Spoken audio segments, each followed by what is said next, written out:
Hello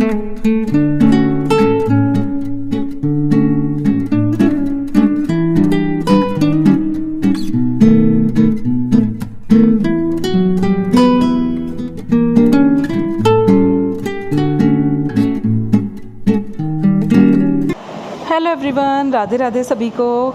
आप सभी लोगों को कृष्ण जन्माष्टमी की बहुत सारी शुभकामनाएं। आप सब लोगों के यहाँ पर जन्माष्टमी का सेलिब्रेशन कैसे होता है ये सब कुछ कमेंट करके ज़रूर बताना। मेरे तो दिन की शुरुआत हुई सबसे पहले कान्हा जी के भजन के साथ। मैं आज पूरे दिन ना टीवी पे कान्हा जी के भजन लगा कर रखी थी। वैसे ना मैं पूरे दिन भोलेनाथ के भजन सुनती रहती हूँ, मेरे मतलब इष्ट देव हैं भोलेनाथ। लेकिन आज मैंने पूरे दिन ना कान्हा जी के भजन सुने और भजन लगाकर मैं जुट गई अपने घर के कामों में। तो झाड़ू लगा चुकी थी, पोंछा लगाया मैंने। आज एक तो मेरी आप सब लोगों को पता है कि कुछ दिनों से ना तबीयत ठीक नहीं चल रही। जैसे मेरा एक्सीडेंट हुआ था, अभी तो 1 महीना भी नहीं हुआ मेरे एक्सीडेंट को। तो लेकिन मैं ना फिर भी 10 दिन के बाद से ही प्रॉपर काम में लग गई थी। तो अभी मैं बेल्ट लगाकर घर के सारे काम करती हूँ। तो काफ़ी दिन से ना मतलब 3-4 दिन हो गए थे शायद मैंने पोंछा नहीं मारा था। तो मैंने आज पोंछा मारा घर का, क्योंकि व्रत था। आप सब लोग भी जन्माष्टमी का व्रत रखते होंगे ना। तो धीरे धीरे मैं घर के अपने सारे काम करके फिर मैं आ गई थी किचन में। अच्छा, मुझे ना दवाइयाँ खानी थी। मेरी अभी दवाइयाँ चल रही हैं 2-2 चीज़ की। मैंने आपको बताया था जो स्लिप डिस्क का एक्सीडेंट हुआ था उसका भी, और कुछ ना मेरे यूट्रस में इन्फेक्शन हो गया है उसका भी। तो अभी मेरे को खानी थी दवाइयाँ। वैसे ना मैं व्रत में कुछ भी नहीं खाती हूँ पूरे दिन, सिर्फ मैं एक टाइम फ्रूट्स खाती हूँ, लेकिन और रात को मैं एक टाइम खाना खाती हूँ। मंडे वाले दिन मैं नॉर्मल खाना खा लेती हूँ, और जब ये वाले व्रत होते हैं ना तो सेंधी नमक का खाना और कूटू वगैरह का ऐसे ही खाती हूँ, है ना। तो आज मेरा व्रत था। आज मैंने पहली बार ना सुबह ब्रेकफास्ट में मखाने लिए थे चाय के साथ, क्योंकि मुझको ना दवाइयाँ खानी थी। क्योंकि बिना दवाई खाए अगर मैं दवाई नहीं खाती, मेरा छूट जाता ना दवाई का ब्रेक।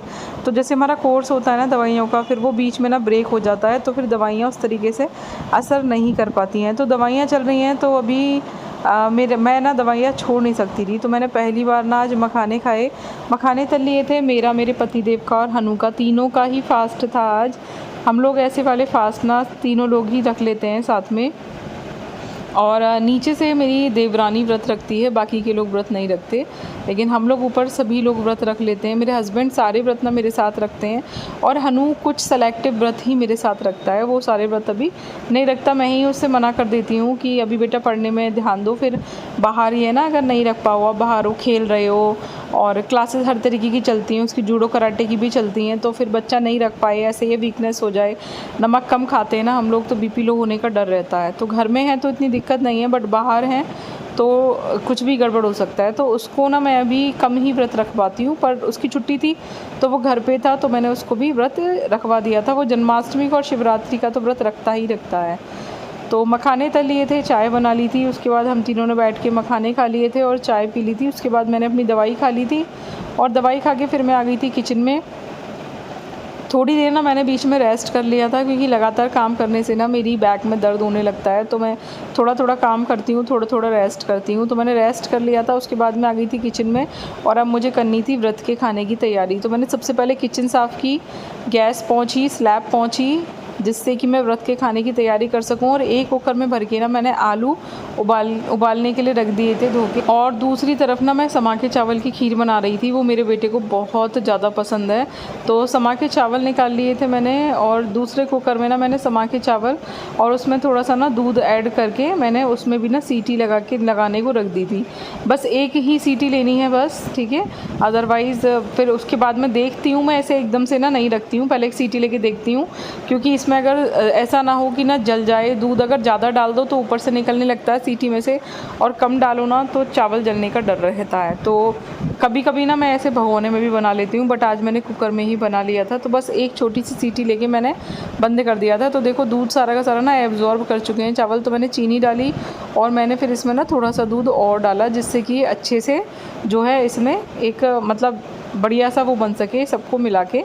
तो उसके बाद फिर मैंने इसे फिर से गैस पे रख दिया था, चीनी और दूध को अच्छे से मिलने के लिए, मैशअप होने के लिए। और जब ये अच्छे से मिल गया था ना, तब मैंने इसमें ड्राई फ्रूट्स ऐड किए थे। ड्राई फ्रूट्स में मैंने डाला था केसर, बादाम, काजू, किशमिश। ठीक है। ये मैंने इसमें ड्राई फ्रूट्स ऐड किए थे, और ड्राई फ्रूट्स ना पहले ना मैं चाकू से कट करके डालती थी, बट अब ना मैंने ड्राई फ्रूट कटर मंगाया है मीशो से, बहुत ही सस्ता आया है। और अब ना ड्राई फ्रूट्स काटने की ना टेंशन ख़त्म। चाकू से काटती थी ना तो या तो ड्राई फ्रूट्स भाग जाते थे निकल निकल के, या फिर हाथ कटने का डर रहता था। बट अब जो मैंने कटर मंगाया है ना, उससे बड़े ही अच्छे से ना सीधे बर्तन में ही ड्राई फ्रूट्स कट जाते हैं, महीन महीन एकदम, ना तो मुँह में आते हैं बहुत ज़्यादा, और खीर में ना एक अच्छा सा ना टेस्ट देते हैं, और उसी में वो मैशअप हो जाते हैं अच्छे से। देखो ये है कटर, अंदर इसमें ब्लेड है, तो इसमें ना आप अंदर ड्राई फ्रूट डाल दो और फिर इसको ना गोल गोल गोल गोल घुमाते रहो। सारे के सारे ड्राई फ्रूट्स बिल्कुल अच्छे से महीन महीन बिल्कुल स्लाइसेस की तरह ना कट जाते हैं। बस इसमें आपको किशमिश नहीं डालनी, काजू पिस्ता बादाम ये सब कुछ आप इसमें से, अखरोट की मिंगी है वो सब आप इसमें से कट कर सकते हो। ठीक है, तो मैंने इसमें डाल दिए काजू और बादाम, और इलायची मैंने इसमें ऊपर से कूट के डाली थी, केसर भी ऊपर से डाल दी थी, और किशमिश भी मैंने इसमें ऊपर से डाल दी थी। चिरौंजी मेरे पास थी नहीं, अदरवाइज़ मैं वो भी डाल दी थी, वो ख़त्म हो गई थी। फिर मैंने हस्बैंड को परेशान नहीं किया मंगाने के लिए, क्योंकि वो अपने और भी काम कर रहे थे और उनका भी फास्ट था। तो ऐसे ना आप घुमाते जाओ और इसमें से ना निकलता जाता है ड्राई फ्रूट सीधे इसके अंदर ही मैंने सीधे सीधे कर दिए थे। एक और बर्तन में क्या ख़राब करती, देखो मैं आपको दिखा रही हूँ कि देखो कैसे निकल रहे हैं, आपको दिख रहे होंगे ना, क्योंकि ऊपर हाथ आ जाता है तो ठीक से दिखता नहीं है, बट अब आपको क्लियरली दिख रहा होगा कि कितने अच्छे से बिल्कुल महीन महीना ड्राई फ्रूट्स निकलते जाते हैं। बस आपको ये गोल गोल गोल गोल घुमाना है और कुछ भी नहीं करना, ठीक है। उसके बाद एक क्वेश्चन चैनल पर बहुत ज़्यादा पूछ रहे थे सब लोग, मतलब पूछ क्या रहे थे कि कमेंट की तरह से समझ लो, कोई राहुल सिंह है, राहुल भैया, उन्होंने बोला था कि आप का तो अभी खुद का ही वेट लॉस नहीं हुआ। तो देखो उन्होंने शायद पहली बार मेरी कोई वीडियो देखी और उनको ऐसा लगा, उन्होंने मेरी कभी पुरानी वीडियोस देखी नहीं है, मैं पहले कितनी मोटी थी, फिर मैंने कितना वज़न कम किया, और अभी कुछ दिनों से जो मेरी बॉडी में ब्लोटिंग सी महसूस हो रही है, मुझको भी हो रही है, आप लोगों को हो रही होगी ऑब्वियसली। वो क्यों हो रही है? क्योंकि मैं दवाइयाँ खा रही हूँ, और मैंने आप लोगों को बहुत सारी वीडियोस में बताया है कि मैं जब भी दवाइयाँ खाती हूँ ना, मेरी बॉडी ब्लोट होने लगती है। तो ये बस कुछ ही दिनों का खेल है जो मेरी बॉडी ब्लोट है। जैसे ही मेरी दवाइयाँ बंद हो जाएंगी, मेरी ब्लोटिंग अपने आप ख़त्म हो जाएगी। तो इसीलिए मैं टेंशन नहीं ले रही इन सब चीज़ों का, लेकिन लोग समझ नहीं सकते और लोगों को ये समझाया भी नहीं जा सकता कि हमारी बॉडी में ब्लोटिंग बहुत ज़्यादा होती है। तो अगर हम दवाइयाँ खाना शुरू करते हैं, कुछ स्टेरॉइड्स की भी दवाइयाँ होती हैं, एंटीबायोटिक्स चल रही हैं मेरी काफ़ी सारी, तो कुछ नहीं कह सकते। इन सब चीज़ों की वजह से भी ना बॉडी में सूजन हो जाती है, इन्फ्लामेशन जिसे बोलते हैं, और ब्लोटिंग भी। तो अभी थोड़ा थोड़ा ना मुझे अपने फेस पे और थोड़ा थोड़ा पेट पे ज़्यादा सूजन महसूस हो रही है। हाथ पैरों पे तो इतनी नहीं लग रही, बट मुझे अपने पेट पे और फेस पे, गर्दन के आसपास थोड़ी ज़्यादा सूजन सी महसूस हो रही है। तो ये बस कुछ ही दिनों का खेल है, जब तक मेरी दवाइयाँ चल रही हैं। मेरी दवाइयाँ कोई लाइफ टाइम नहीं चलने वाली, बस कुछ ही दिन मैं इनको खाऊंगी अभी, फिर मैं इसे बंद कर दूँगी। और जैसे भी आप लोग देख रहे हो कि मैं इतनी दर्द से इस वक्त गुजर रही हूँ, उस कंडीशन में भी मैं डेली एक्सरसाइज भी कर रही हूँ और डेली वर्क भी कर रही हूँ। तो जिन लोगों को ये नहीं पता ना भैया, वो अगर हिम्मत नहीं दे सकते तो ऐसे उल जलूल कमेंट मत किया करो। वैसे तो खैर मुझे कोई फ़र्क नहीं पड़ता कि अगर मुझसे किसी ने ऐसा बोल दिया, क्योंकि मुझे पता है भाई मेरी कंडीशन क्या है। हाँ, हो सकता है मेरी बॉडी पे थोड़ी सी सूजन हो रही है, तो शायद मैं आप लोगों को ऐसा लग रहा होगा कि शायद मैंने वेट गेन कर लिया, हो भी सकता है कि मैंने कर लिया हो, लेकिन मुझे पता है कि ये वेट सिर्फ कुछ ही दिनों का है, उसके बाद ये अपने आप ही कम हो जाएगा। तो बस एक बार दवाइयाँ बंद होने का इंतज़ार है मुझको। ऐसा मेरे साथ पहली बार नहीं हुआ, ये हर बार होता है। मैं जब भी दवाइयाँ खाती हूँ मेरी बॉडी में इन्फ्लामेशन होता है, ब्लोटिंग होती है, और दवाइयाँ बंद करने के बाद ये जो मैं आप लोगों को चूरन बताती हूँ ना, ये चूरन ही उस सारी ब्लोटिंग को और इन्फ्लामेशन को ख़त्म कर देंगे। तो बस अभी कुछ ही दिनों का वेट है, दवाइयाँ बंद होने वाली हैं, देन ये इन्फ्लामेशन ख़त्म हो जाएगा। आप लोग भी यहीं पर हैं, मैं भी यहीं पर हूँ, आप लोग देख ही रहे हो डेली ब्लॉग्स को, तो आप ये भी देखोगे और आप खुद ही कहोगे कि हाँ दीदी आपका इन्फ्लामेशन और ब्लोटिंग अब जा चुका है। ठीक है, तो मैं बना रही थी व्रत की आलू वाली सब्ज़ी। मेरे हस्बैंड को बरूले बहुत ज़्यादा पसंद हैं, वो आलू के हों, कूटू के हों, या मूंग की दाल के हों, या किसी भी चीज़ के हों, बेसन के हों, कैसे भी हों, उनको बरूले बहुत ज़्यादा पसंद है। तो उनसे पूछो ना व्रत में क्या खाओगे, तो वो कहते हैं कि कूटू के बरूले और चटनी। लेकिन मेरे बेटे को ना सब्जी पूड़ी बहुत पसंद है, सब्जी पूड़ी खीर।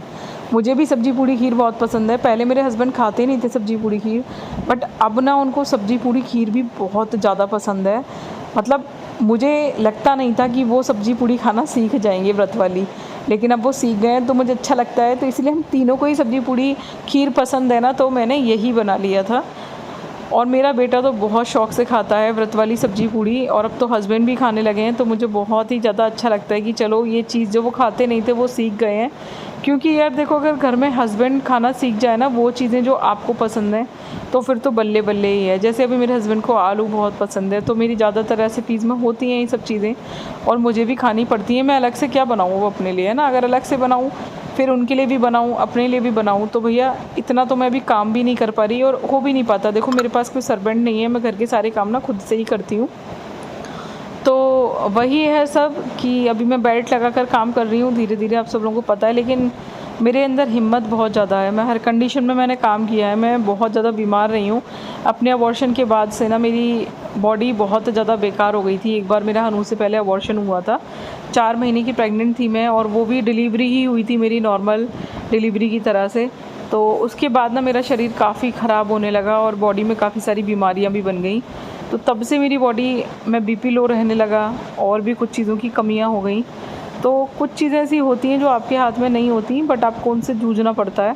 तो एक तरफ तो मैंने ना व्रत की सब्ज़ी बना दी थी, देसी घी में काली मिर्च और हरी मिर्च को फ्राई किया, उसमें बॉयल्ड आलू डाले, सेंधा नमक डाला, पानी डाला, उसको अच्छे से खदकाया, और जब वो खदक गया तो उसमें हरा धनिया ऐड कर दिया। दूसरी तरफ ना मैंने कूटू का जो आटा है उसको छान लिया था, क्योंकि देखो मैं ना आटा घर में तो नहीं पीस पा रही, अभी मेरी तबीयत इतनी ठीक नहीं है कि मैं एक्स्ट्रा काम ये सब कर सकूँ। मेरे पास यूट्यूब का भी काम हो जाता है और घर का भी काफ़ी सारा काम होता है।